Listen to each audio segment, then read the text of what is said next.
Hello, and welcome to Husky Talk, Broker Than You.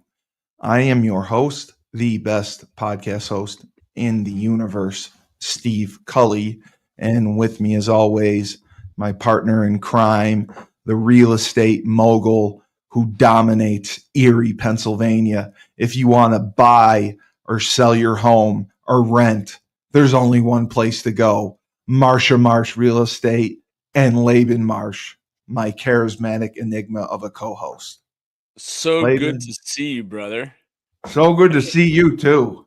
I tell you what, that the real estate, it has been a strange couple of weeks and months here, and I'm anxious to dig in. I love that you get Yeah, questions from all over. yeah, But yeah. I want You get a ton of feedback. I have to start off because I didn't even post this on Facebook, and I'm usually good about it. But yesterday, my wife and I celebrated our 20th I saw wedding pictures. I thought I saw. anniversary. Yeah, She may have posted something. And I'll tell you what I said. So we went to dinner last night. Actually, I did it somewhat strategically. I'm licensed in New York State as well. yes, But there's a Chautauqua Lake, beautiful lake. And, Meg's family had a house up on Scroon Lake. And so she grew up on a lake. My yeah, right. grandpa had a place on Finley Lake. So we've both been around water, love Yeah. waterfront properties. And so in Chautauqua, we have talked, over the last few years, like where else would we want to own just a second little home, maybe Oh, Finley Lake or something. So I decided to take her to this restaurant called, I think it's Lake House Tap and Grill, and it's in this newer hotel it's actually in the town of Celeron, which brought back memories in and of itself. Yeah.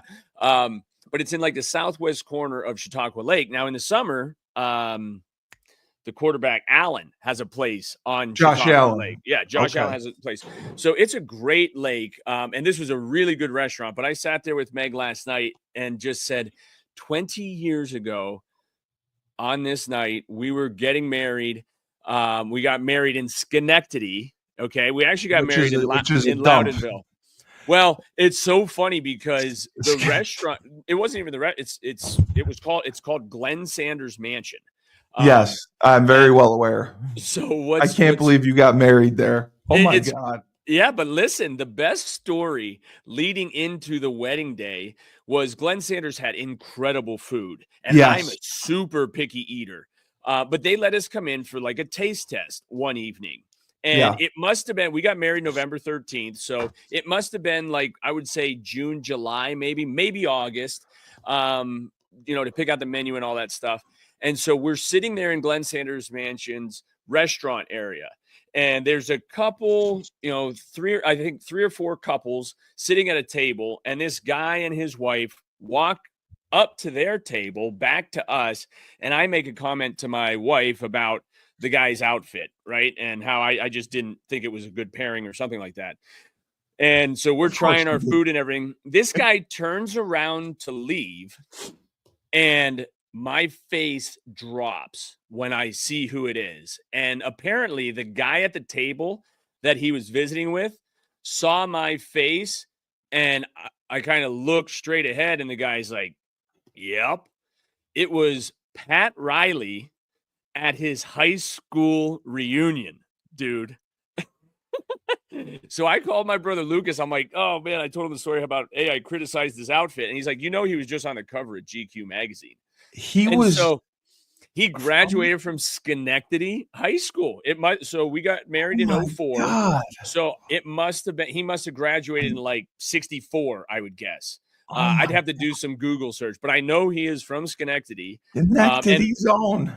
And I tell you what, man, when you think about Pat Riley, and man, I mean, that dude from LA to Miami, like being from Schenectady, and then New York. the Knicks too. Oh, I mean, but like it was just wild to me. It was just one of those instances. And so I looked at him, I saw his face, and then he just kind of walked by. But I was in such shock. And my wife, of course, had no idea who it was. Right. And I'm like, that's Pat Riley. What in the world is he doing in upstate New York? What? So yeah, that was just a wild thing. But Glenn Sanders Mansion was such a great time. It was a wonderful wedding. And I think, what as I reflected, it's kind of been a week because my birthday was last week. Yes. Turned 46, where I'm getting older and the kids are getting older, which make me feel a lot older. And so I said to Meg last night, 20 years ago, would you have imagined the life that we've We have. created? And Yeah. I think, when you dream, especially when you dream together, and the things fall in line, and not everything does, because we've had some challenges, but so many more blessings. And wow, it was just awesome. And then, I said, I hope, 20 years from now, I'll be 66. Our daughters will be 26 and 36. And I said, honestly, and part of me now, it's like, man, what am I going to be like in 10 years at 56? What am I going to be like in 20 years at 66? Like, will I have my mental faculties? And I think two You things, will. right? You will. And right, you have to think that way, You because will. I found, as I started doing research and looking into the brain and the challenges with brain injuries, it'll spiral you into a total depression. And we know that what helps keep you out of depression is showing gratitude. And so for me, it was like I've just tried to pour on, with my wife, and we have, Well, and your positivity as well. but it's not easy. And I think, No. that you think of that potential demise, if you will. And I think that's where even doing these podcasts, like, it is, it's a challenge, of course, to, get some guests. I do have a couple guys that I've got lined up that just weren't available. But I think utilizing it like you're doing as a connection, right? And honestly, I look at this a lot like therapy. And I'm sure you feel that a lot with people when you interview them. But I think there's so much to be said for having, something to look forward to, right? And this is true, especially for grandparents. But for me, I think, again, being grateful for the 20 years and even the challenges that we've been through, friendships that have changed one way or the other. I think it's so important to keep dreaming. Like, it was easy when we first got married 20 years ago to dream about all the things we wanted to accomplish and the, kids we wanted to raise. And like, I think that's where you get into these midlife crises. Like, whether these identities we've talked about with UConn athletics, or then for a long time, it's your kids. And I It's think that's always where, changing. Yeah. yeah. And it's important to have hobbies and outlets and different things that are healthy. You know what I mean? For some people, it's working out. I don't know if I had mentioned this on a podcast before, but I had a coaching meeting a couple weeks ago, and we talked about like stressful situations. And out of the group of four of us, two of us said, I'd rather just climb into bed and like sleep it off. And then the other two wanted to go work out. Yeah. And it was kind of fascinating to me too, because it gets into that personality styles. And then I think as you get, once you're married and you start to live together, especially in these nuances that kind of rub off on each other, and hopefully in a good way. And But the yeah, coping mechanisms. Yeah. yeah, and I think that's where, like, my wife can tell when I'm just not doing well or in a bad head spot. And I think there's, as long as you have ways to get yourself out, for me, a lot of times just spending time with my kids. You know what I mean? Yeah. Just Yeah. not taking life too seriously. But even then, the challenge of getting kids organized and together, It's so much work. and going in Yeah. the same direction. But I think that's what's also fun. Like, I'm coaching my third grade son in third and fourth grade basketball. And like, anytime I coach this level of kids, I tell the parents, especially the first day, I'm like, none of these kids are going to the NBA tomorrow. None of them. No one's even That's getting smart. recruited to college. So we're That's just so going to teach smart. them fundamentals, learn how to dribble, They're get gonna have some along, fun. work hard. Yeah. And I think so much in life. And again, I look back on the 20 years and we were so aggressive, and I'm thankful, early on. And so in my card to her, and I do still get cards, but man, they're expensive, bro. Like, cards, They greeting are. They cards are are now. super expensive. Yeah. But I just said, hey, hopefully the next 20 years it'll be more play than work. But I also think, like, there is something to be said. You love your work though. Yeah, when you want, like, and we've talked about athletes. Like, I don't know many people, even the retirement idea, like I love when you enjoy what you do, it's not really considered work, maybe, I guess. And then it comes down to like the level of compensation.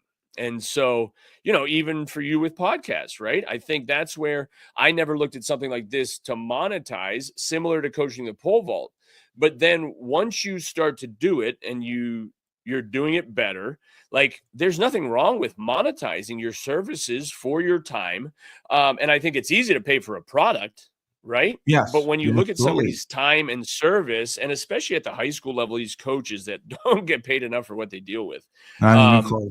and so I think, again, just looking back on the 20 years, and I remember early on, putting that grind in and wanting to make a lot of money. I still remember guys that would say, hey, take a job with somebody that you don't get paid for. Like it's a lesson learned. Like the value in the opportunity is what you're going to learn from people. And that's easier said than done. I It's mentioned that once in my invaluable. yeah.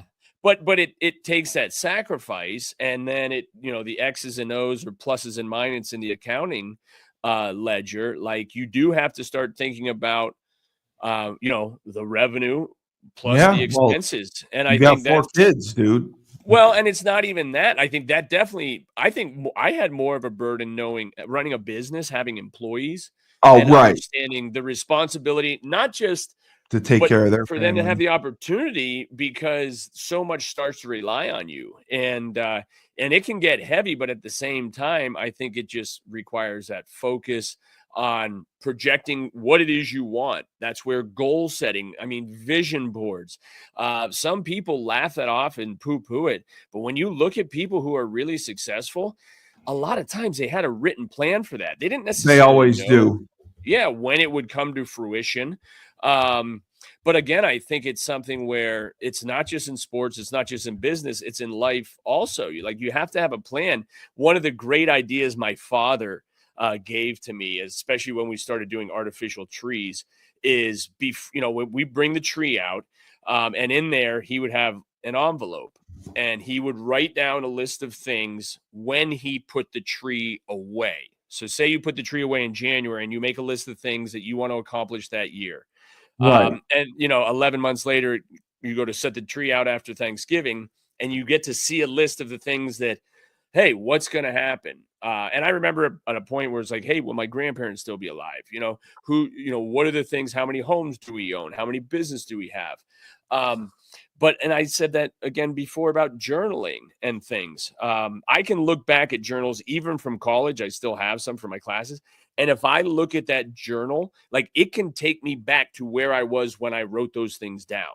And Yeah. that's what gives me comfort, where I get worried about my demise from head trauma.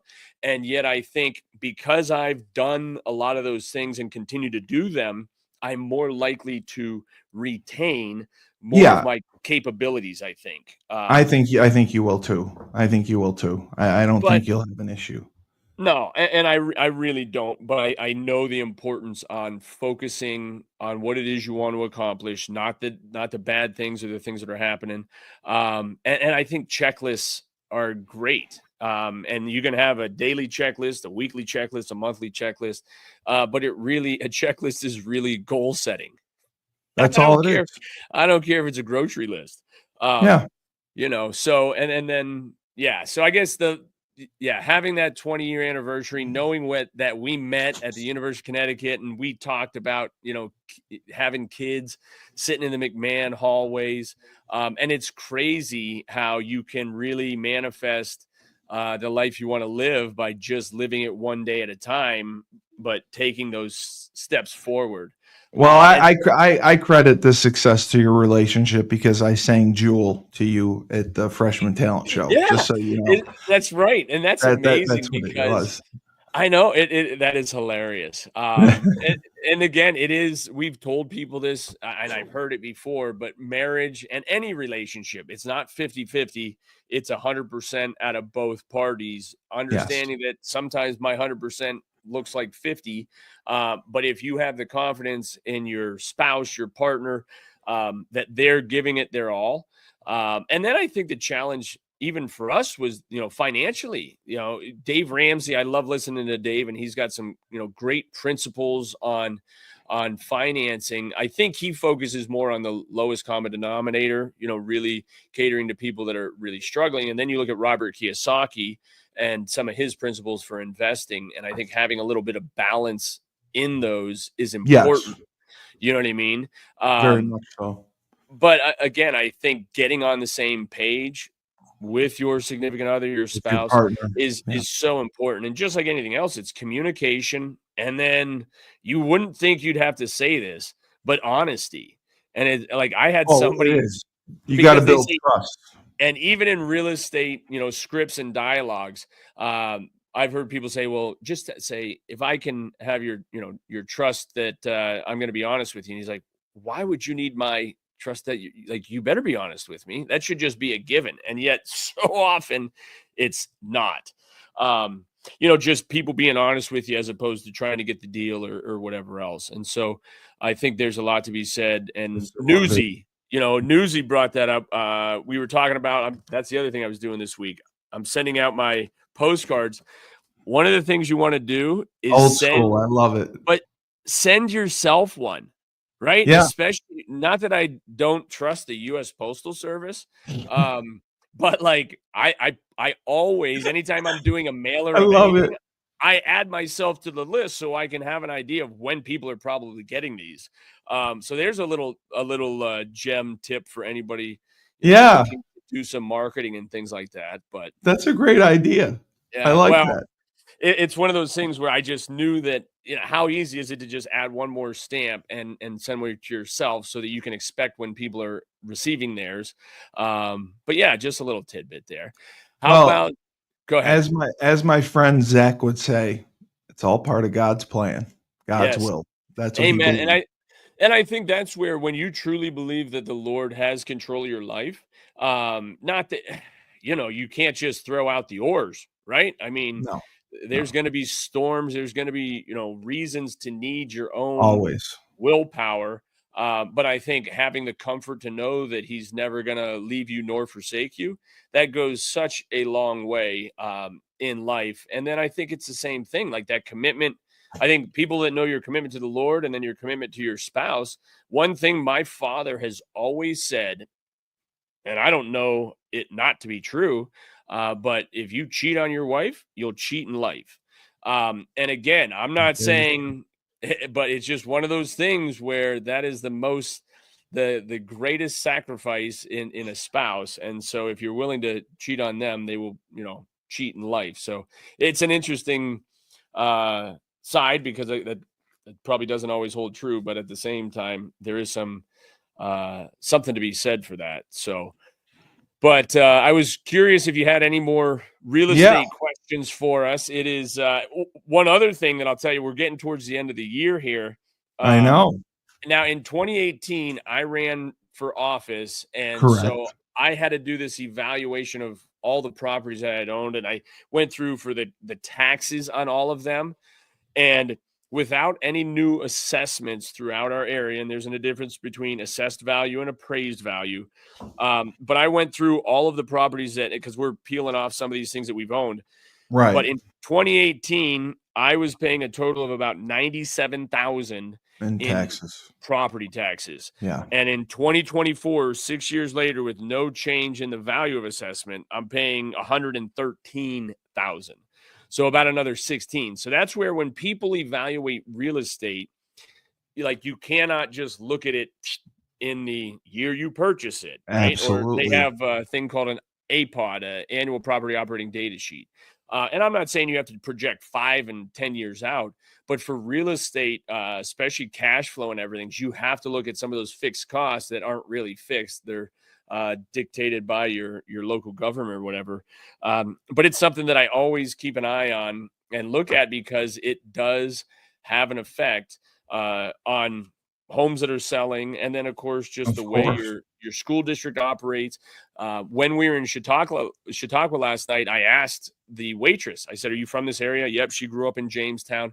And I just said, what part of the lake is best for like Airbnb or where? And so she had a pretty good idea. Now, there's what's called the Chautauqua Institute, on Chautauqua, and that is very affluent. There's some serious zoning laws there Oh, for there's historical purposes. huge zoning laws. But I'll tell you what, New York still, even when I think about Meg and I buying over there, those taxes are what I mean, a lot of They're those crazy. decisions are made, up there in Albany, and they take into account Manhattan and the boroughs, but they don't necessarily think about Western New York, where No, it's so much more like Pennsylvania's market, as far as value and things like that. But at the same time, waterfront property, they're not making any Oof, more of it. And no. so that's where it's one of those things that for us in the next 20 years, it'll be interesting to see if that restaurant is still around in 20 years and what we will have looked back on to say, hey, this is what we did in the first 20 together. This is the next 20. And again, I'm hoping with all my faculties, because I've got girls to walk down the aisle and a bunch of other goals, if you will. So, And it's funny you say that because I know my father was dealing with that because he's the town attorney, and the solicitor. the budget didn't pass. So Really? yeah, Oh boy. the budget didn't pass. He had to go to a board meeting. I think it was either last night or 2 nights ago, and it was supposed to be like 45 minutes, and it ended up being like 2 hours because people were Yeah. just furious, about the property taxes because it's like Well, 10 grand or I don't know how much, but it's a lot for this area for New Hartford, yeah, and and that was the issue. and I do. One of my guests is School tax, yeah. yeah, but one of my guests that I'm trying to get on, he was in Pittsburgh, I think today. But he's a local supervisor. It's an elected position. But Yes, his background, that's what he we was in have. surveying. So he's got a great perspective. Like he handles the roads, and honestly, in our area, we have some of the best roads. And so many people don't think about the infrastructure and the operations of the town you live in. But yeah, I mean, it is a serious undertaking. And if your dad's a solicitor, especially for the school district, because, at least for us in Pennsylvania, the taxing bodies are school, township, and then the county. Exactly. Yeah. And I think that's where they all worry about themselves. But when they all have increases to the homeowners, that's a significant bump. And again, for the fixed income individuals, they just can't afford it when You everything can't keeps live. Yeah. going up. Yeah. So I totally understand that and hear that. And man, good for your dad for being able to justify, why Yeah, they're doing it. It's never fun, but that's where you he do hates need it. Yeah. solid people willing to step up. And I think that's where a lot of that is just matter of fact. It's not really opinion based when you're talking budgets. This is X's and O's. No, that's what he said. Yeah. It's you got to increase revenue or decrease expenses, and the way they increase revenue is usually by tax increases. Yeah. And so again, the the thing that frustrates me more is people don't look at the operations as much. They just come to that budget meeting, but it's like they don't really look at it, and that's what Understand the you expect. hierarchy. The board to do that. But I love sitting on different boards because I ask some pointed questions that should be very easy to answer. I You wanted know to what I mean? go. You wouldn't let me go. I was going to go and ask questions. I said, Dad, can I come? I'm just going to be a dick. I just want to ask Yeah. questions. Put He somebody said, out in the crowd to yeah, ask me some softball questions. I, But I mean, at the same time, it's also important to get oh no, involved. I was going to ask hard questions. I was going to be an asshole. He knew I was going to be an asshole. And he was like, absolutely not. He's like, I'm going to Uber there. He's like, no, you're not. You are not coming there. I was like, yes, Oh, that's great. I got to do this. Yeah, I know that's what he had to do because But of the school. He's like, okay, so we're gonna have to cut track or basketball, or is that what you yeah, guys want? I mean, right. that's what you're looking at if we can't get this, we can't agree on this budget. Yeah. And then I think that's where again, I mean, so many budgets from my perspective should be zero-based budgets. I mean, especially in the government because they just take and roll over. Oh, do you have more expenses versus what do you really need? Keeping it as trimmed back as possible, and understanding, from year to year what to expect. But yes, some of those bumps are in services. They're in, utility costs. I mean, all those Yeah. things play a role on it, and it's amazing. I wish more people would get involved. And I know as board members, you don't often want the public there, but I've always encouraged the public to ask questions. I mean, I you are think the you should. tax-paying people. Yeah. You absolutely should. And some of these, whether it's supervisors, like right now in one of the towns, they're looking at a new format of government, going from 3 supervisors to basically 1 manager with a larger board. And there's arguments both ways. But to me, and it's like, why doesn't everybody just do what's best for the township? Like Because they're all selfish. I mean, they keep appointing people that are in their corner for obvious reasons, but I still just I always had a hard time with that. And again, a lot of these are elected officials, whether you're a Yeah. tax collector, whether it's your supervisor. And sometimes people, they either don't vote at all or they don't even know who to vote for. They don't do, their due diligence or whatever else. So, so I've got a couple guys I'd love to get in here just to talk about more of those things. And it'll be interesting what changes. Like even when you look at the, that general election and some of what was that, Doge, the Department of, what are they're looking to create some more transparency in the government. And I loved it because Elon said, hey, we're going to post this all on X and it's going to be very transparent. And if you have issues that we're not covering, I want it to be brought up. I mean, there is a lot to be said for transparency. And we know, like, even in a family, like there's only so much the kids need to know, right? But again, I think when you're looking at how you operate government and tax dollars, there needs to be a lot more transparency without There a has to doubt. be. And again, if you don't want there to be, that's an even bigger question. You know what I mean? Like that's where there's no reason why you shouldn't want transparency and accountability. And again, I think that's where hopefully we start seeing more of that and more pushback from the general public to say, hey, what are you doing with our dollars? And how is it really benefiting, if not just me, the actual community to which I live and work in? Because so many of us are just out there working the grind and don't really have time to pay attention to that. And it's understandable, but at the same time, some people don't understand how much it really does affect your life. No, I know, because one of the big fights that they had was there's a field area where they want to put up solar generators, solar power. And that was like a huge issue with the public. And that was something that got voted on and argued about and voted on and argued about. And then it finally went through. And I think solar power is going to be for the best. It's going to save money on energy costs. But I guess they were just worried about where the location was. And I'm like, it's in the middle of nowhere. What do they care? But it seemed like people just wanted to argue, which I thought was funny. Yeah, but the most frustrating thing, and this is where like part of the reason I ran in 2018 is so that I could speak to those things. Yes. I've said, if you don't vote, don't make comments. It's like, well, if you don't run for office, don't make comments. Almost. No, I think everybody's entitled to it, certainly. But again, you can sit there and, we call them NIMBY, not in my backyard. Those people, they can point out all the things that they don't want. But if you ask them, well, what would you like to see go in your township for more revenue generation or more opportunity? Oh, I don't know. No, you have no idea. You just know what you want to complain about. Everybody else's ideas, but you've got none of your own. So get to the back of the line. But you need some people that are willing to stand up to that and push back a little bit. I think that's the other thing. There's nothing wrong with being challenged. And I'm pretty confident with my knowledge that if you push back a little bit, I can give you a justified reason for you to say, Absolutely. at least, okay, I understand where you're coming from. You might not have to agree with it.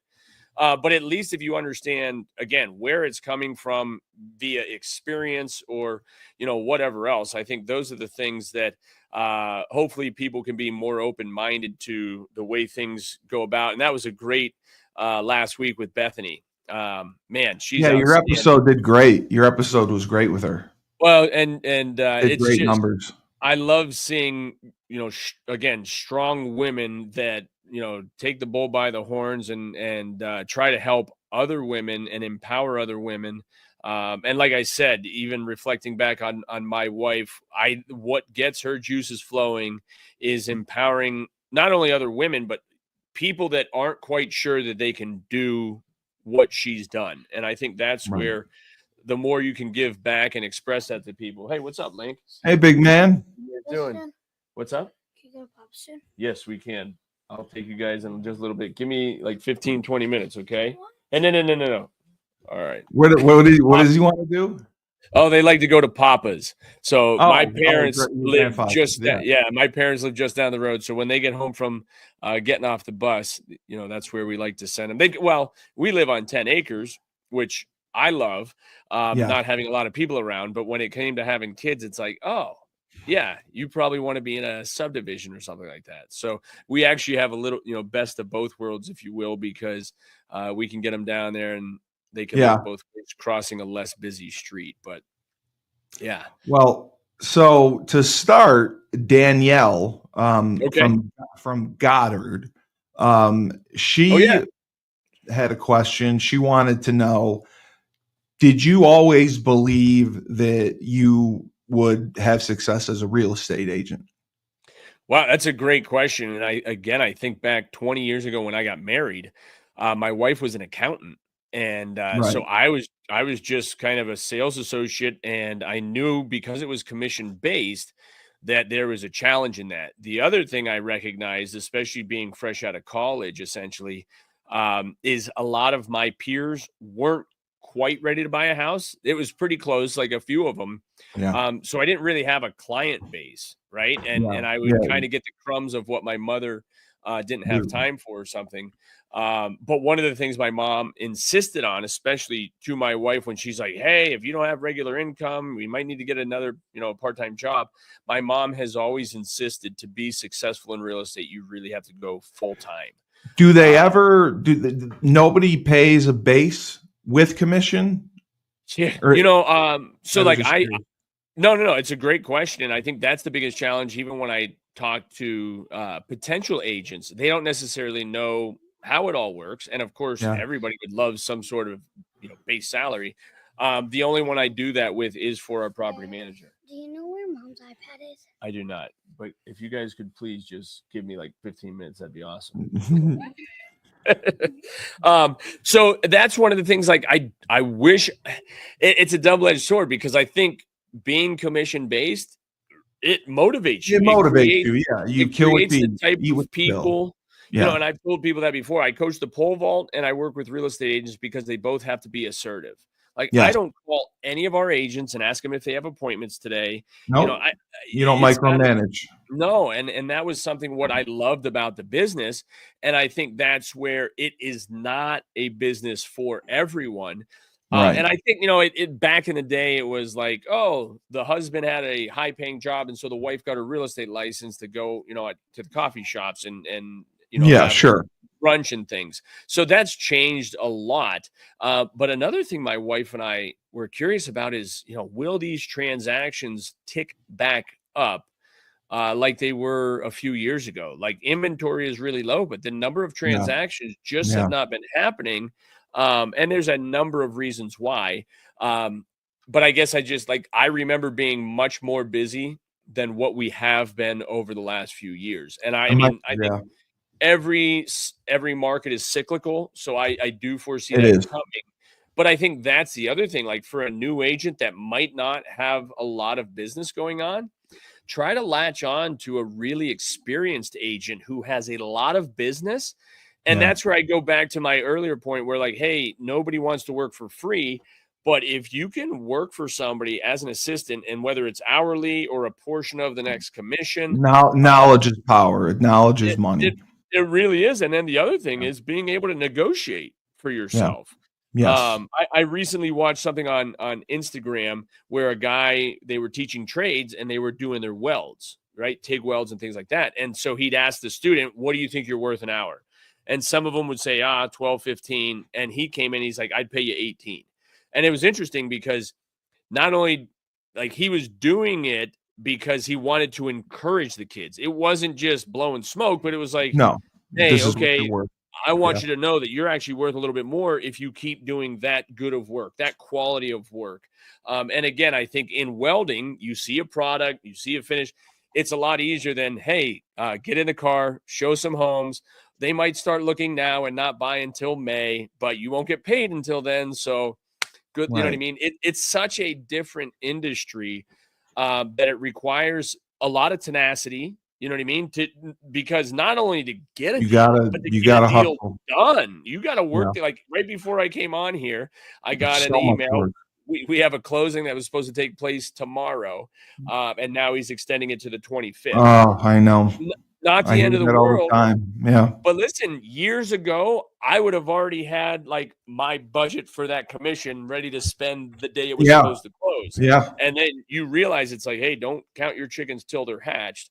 So yeah, that's a really good question. But I think again, the confidence comes from doing more deals Yeah. and knowing that you never know what the next deal might entail. May have never experienced it, but you have enough advisors around you between my mother, my brothers, myself, that just feel free to reach out and we'll do the best we can to answer that question. And if we don't know, we're not going to Yeah. lie to you. We're just going to go Yeah. find out the information. So Danielle also asked, is your fee negotiable?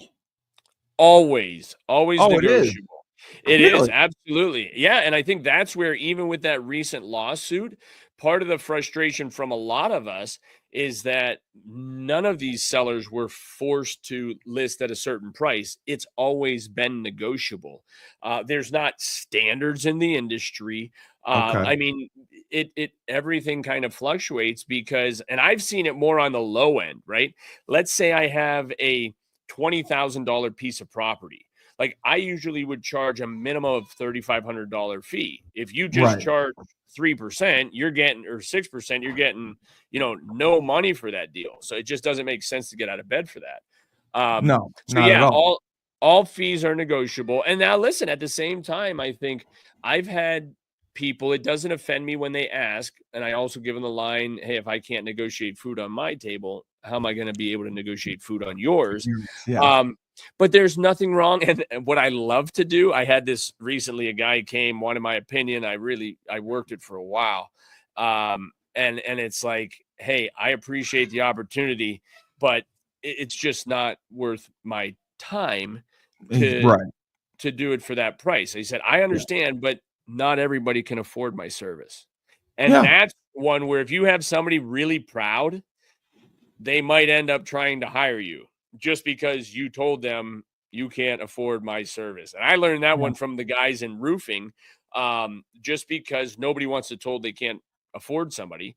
But at the same time, understanding your value is very important so that you don't just take that lower commission. And I can guarantee you it is going to be the hardest deal you've ever worked, and it is not worth the money. And I think, again, once you see enough of those red flags, as you get your experience, it's okay to say no. You know what I Yeah. mean? And that And I it's go better. back to, Yeah. I'd rather let you down now than disappoint you later, because you just don't understand my value. And until you've been through this process, I can understand. But from the time you hire me until we get this deal closed, I am on my toes and working, a substantial amount of time that may never, fully be compensated. So Michael from Harbor Creek yeah, had Creekers. wanted to know, do you put together, like, what is your plan for marketing a home? Like, how do you put together a plan to market this home and put it on the market? Yeah, that's another really good question. And I know Newsy said he goes out when somebody mentions they want to list their home with him. He takes like a pre-listing packet out for them, which is a great Oh, right. idea. Yeah, and that way it helps describe. It's kind of similar to when we talked about a buyer consultation, where Right. what you want to do is get an understanding of that process, because a lot of people have never been through it, and so they just want to understand, like, what is your marketing plan? From the day it goes on, it goes number one in the MLS, and then there's so many websites that syndicate the property. And then a lot of times, there was a time when, hey, we'll plan an open house, but homes have been selling so quick. The marketing plans have been depleted because it's like, oh, put it up for whatever you want and you'll get it. And so I think that's where a lot of that has changed. The platforms like social media platforms, Instagram, Facebook are all, places where, just like anything else, video content helps. I know we've talked about marketing some of the homes that we have, doing short videos for them. And honestly, over the last few years, as soon as you're done editing the video, It's gone. it's gone. Yeah. And not that it's not worth doing it, but it's like when you talk about marketing and the marketing plan, that's that first portion to get somebody in the door, get it under contract. That's when really a lot of that work begins. The Right. coordination of your inspections, your appraisals, the bank, the lender, the attorneys, all of those inspectors. So you're really doing more hand holding throughout the process than anything else. And then I think that the other important thing, especially for newer agents, is to try to keep doing all of the things in the process all of the time. And so that it takes away some of that ebb and flow of revenue, where it's Yeah. like, oh, I'm working, showing all these homes, and then I'm negotiating homes, and then I'm closing them. But if you're not doing all of those things at the same time, over a number of transactions, you'll have 2 or 3 closings, at the start of the month, and then 45 days later, another couple of closings. And that's not easy to do, but the way you do it is by staying in touch with your clients at all time, making sure on the buy side they're getting notifications for listings that come up.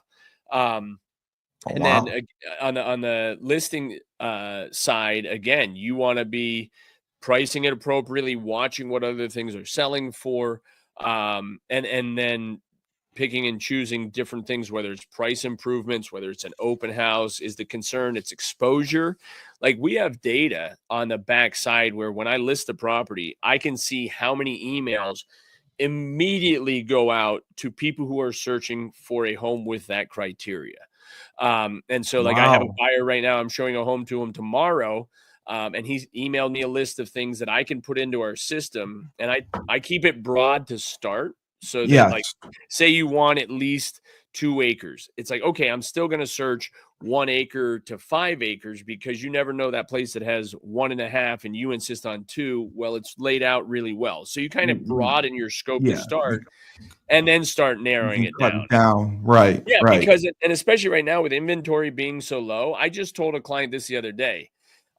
It's like, if you have a wish list of whatever things you want, if 80% of those things are in a house or a property, at least make an offer, because to find 100% of what your wants or needs are, it's especially rare. when you have a man and woman. Like, the home I showed him to had a really nice garage. This guy's got he recently opened a cigar lounge, so he wanted to have kind of like a detached garage with a cigar lounge at his house. And this one house really set up. The garage did, but the house didn't work for the wife.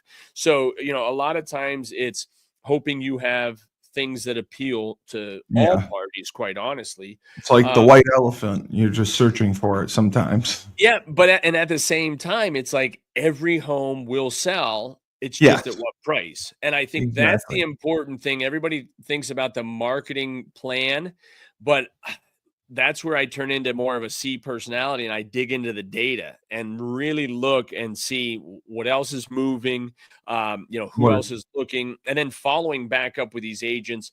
And we have systems available when there's a price improvement. Like, we made a recent adjustment to a property, and what it does is it sends a new email out to all these people with their criteria. And almost inevitably, when you do a price improvement, you'll get 2 or 3 new appointments, or you should. And if it wasn't a large enough price improvement, you might need to make another one. And I think those are the types of things where, again, it's paying attention to the market, understanding the timing of things. Like we said, once the election was over, we figured, the market would open up a little bit. And now then you throw into the weather. Okay, well, it's 30 degrees right now in Erie. So, and it's rainy and overcast. And so I'd rather wait until next week to list my home or whatever else. But nothing is being delayed so long as, well, I'm just going to wait till spring. because again, inventory is so low. If you need a place to sell, or if you need to sell a place, it's best to get on the market right now. So we had, let's see, it looks like Lauren from Wattsburg. Lauren from Wattsburg asked, do you provide or have to give or are asked to give references at all? Some every once in a while we have a pretty solid reputation at this point, and so much. I think 80%, 86% of our business is word of mouth. But I mean, we can certainly provide, and that's where I guess so often it's referred to us anyways that the people I would reference are the people who recommended they reach out to us, if you will. But yeah, I mean, we have. I can't think of one client that I have who I would not turn to and ask, you know what I mean? They would give me business because of what I like to think is my work ethic, honesty, and communication. I think that's the biggest thing. As much as there's some people who say, "Oh, I never answer my phone." Well, I don't answer my phone because I've talked to my clients. They've heard the spiel. I'd rather be with the people I'm with, but that doesn't mean I don't communicate. I get back to them, before the end of the day, when I say I'm going to. And I think that's more important than anything is doing what you say you're going to do when you say you're going to do it. And that's true for anything, but especially in sales. There's just nothing worse than having somebody tell you they're going to do something and then they don't do it. Yeah. Ripley from Shorehaven had a question. How and when do you actually get paid if you sell a house? Yeah, another good question, and this is where, like I said earlier, you don't count your chickens till they're hatched. But we get paid as far now in Pennsylvania. Everything when a property closes, the brokerage gets paid. So every check they close, it goes to Marsh and Marsh, and then from they pay out. And then we pay our agent that same day. There are some local brokers that let the check sit and then they pay them 2 days, 3 days later. We are still of the perspective from a brokerage side where you guys, the agents have already been waiting 30, 45 days from when it went under contract. They may have been showing them homes for over a year. So I want them to get paid as soon as we get paid. But I've had deals where worked at however many months, and then the day of closing, the buyer walks and we don't get paid anything. That's terrible. It's rare that happens where somebody's in default, but that's where I say you do not. I mean, I don't cash commission checks until those things have really closed. And even it's going to close this afternoon. I'm like, I'm not putting the check in the bank because I know there's been too many instances where I sit at a closing and whether it's delayed a day or a week, but you get paid when it officially closes, at least in our brokerage and in our business. I got you. The good thing is because they're closed out in such a professional way, once it does close, we are assured to get paid. I think of a lot of these, vendors that do work for clientele, and they just don't get there's nothing. They're just banking on the consumer to pay them. We have legal ramifications and you can't close unless all these, T's are crossed and I's are dotted and commissions is a part of that closing disclosure. So that gives us some comfort in knowing we're going to get paid, but we do not get paid until the property actually closes. So Mark from DeWittville wanted to know, how much does a seller actually pay in closing costs? So for a seller side, it's pretty straightforward. On the buy side, especially if there's a mortgage, there's a number of fees involved with title and all this. On the seller side, in our part of Pennsylvania, we pay 1% transfer tax. The buyer pays the other. So 1% of the sale price goes to your local township. Then you have an attorney fee, which around these parts. That's what I was going to ask. Yeah. So how much does my dad make? $500-$600 if they're doing a closing, usually anywhere from $500 to $750, depending. I would say for to get, because he's done both. He's represented the bank before, and then he's represented clients before. Yep. So Yeah. is it possible to do both? Like, could he It is. represent the bank and the client? Yeah. A lot of Oh, times they wow. can. Yep. Oh, okay. And I again, didn't as know that. long as there's full disclosure, a lot of times, and Yeah. we have even dual agency where I can represent both buyers and sellers. And But a it's not seller a would have, conflict. nope, it's not a conflict because it's fully disclosed. There's some that might question it or not feel comfortable with it, at which point they don't need to utilize dual agency, but there's not a conflict per se. And then you have the agent's fees. So like when I work with a seller, I break out two different fees where what they'll pay Correct. me as a brokerage and then what we'll pay a buyer's agent, because and that's the big topic of discussion right now, Yes. is making sure the seller understands, are they willing to pay a buyer's agent through the transaction? Do you want to wait until see what the buyer's agent is requesting for compensation? And it's like they've taken that off the table as far as discussing it. But when I'm talking to sellers and for the most part, we want to pay buyers agents because they're bringing the buyer and Yeah. working the deal all the way through the coordination and all of that. So, Right. and that can fluctuate anywhere from, Wow. there's some places that we're doing 2% all the way up to 8%. So there's no set fee. It's all negotiable. But that is where a lot of times most sellers can expect the 1% for the transfer tax, the commissions, and then the attorney fees. So it's Okay. pretty cut and dry, fairly simple for a seller to understand. And then, like, Okay. I had a client who said, well, if I still have a mortgage, I think you actually asked me that at one point I too. did that. Yes. What if I still have a mortgage? You can, and you sell your house. Yeah. Yeah. So, and what's cool, like we're closing on two of our properties, one of my entities, and it's on what's called a blanket loan. So there's more than one property attached to a single loan. Oh, And wow. yeah, so and it's nice just because the convenience, it's one monthly Yeah. payment, all that sort of stuff. So as we're liquidating them, they want to keep a certain portion to know that they have equity as a bank for comfort if we ever, decide not to pay or whatever. But they require a certain amount when we close and sell the asset, so much of that mortgage to be paid off. So that's where we just Oh, okay. had two that we have closing. We sold one for I think 133.5, the other one for 135, and the one property we owe 33, the other we owe like 44. So we'll clear, about 180 on those two properties after owning them for 16 years. But the beauty of that is we've been the managers of the property. Like, Yeah. we used OPM, which is other people's money. The tenant's Yeah. rent Yeah. is what we use to pay the mortgage, Yeah. the taxes, all of that. And so that's That's where perfect.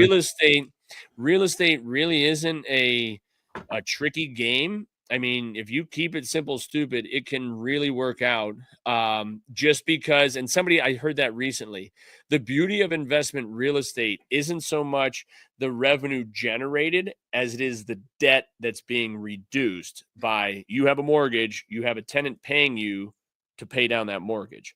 Right. And that's where the beauty of real estate investment, and especially when it positively cash flows, that's the beauty of real estate. And the fact that I can drive by that property and see the value in the brick and mortar, if you will, Right. along with the tenant who has agreed to pay the expenses. Now, and there's parts of the country that the tenant's rent doesn't cover all the expenses, but Sure. they're in an area where that property, if they can just get somebody to help them pay for it, they know over the next 5 to 10 years, the appreciation value is so great that it was worth them doing that. Like I've Right. said that before, so many people are willing to put money into their 401k every month, and yet you're paying when you buy a stock or anything like that, you're paying fair market value. That's just Yeah. what it is that day. Yeah. Every piece of real estate that I've purchased has been 60 to 70 cents on the dollar. And Easily. Yeah. you make your money on the front end, but when Right. you know what you're looking for and you can find good deals, and then they're leverageable. So that's where real estate is just It's such a a game. beautiful It's a thing. freaking game. It Yeah. really is. But even it's a justification Yes. also. You know what I Yeah. mean? Like that's There's give and take. when the sellers say, well, I don't know if I want to pay a buyer's agent, it's like, okay, the agent is representing the buyer. Like the funds that you're going to get to pay off your mortgage, to pay off all your fees, that's coming from the buyer's purchase price, right? Like Right. it's all just on paper shifting.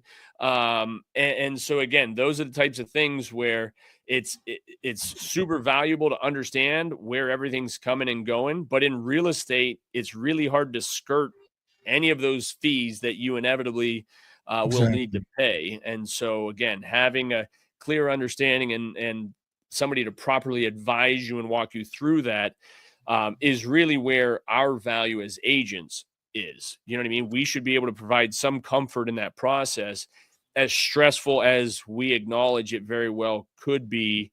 It is just a part of the process, and we will get through it. And I think assuring clients that you'll get through it is the biggest thing we can do to provide some comfort for them. I know you got to run. I'm going to ask you one more. Yeah. This is from Jessica in Panama. She Nice. says, I don't want to use a real estate agent. I want to sell a home by myself. How difficult is that to do? That's another She good thinks question. She thinks she can And- post it on Facebook, Instagram, and just sell it herself. Yeah, and I think you can, but I'll Right. tell you what, there is nothing There's- worse than getting fleeced in a transaction. And I mean, there are right. so many savvy buyers out there. I'm talking, and especially investors, because this is their livelihood, is making great deals. And I will be the first one to tell you, and I know consumers feel this way too, as far as buy. When they see a for sale by owner, they don't look at it like, oh, they're going to save some money by not using an agent. The buyers, their eyes light up. they don't know what they're doing. Yeah. I mean, I've had instances where I've gone into a for sale by owner, and the seller, I remember there was one time my brother Lucas and I were going in to buy a duplex, and the seller was right there, and I'm like, well, how much do you think you want for it? And I told Lucas going in, I'm like, I bet he's going to ask like 75 or 80,000, and it's probably worth that. And so we're in the kitchen, and the seller, who is a friend of Lucas's, looks at us and he says, I know you're in business. I know this is you. So I don't mean to cut out the middleman, but I really got it. I've been looking around. I really got to get at least 60,000 for this. And I'm like, done. Okay.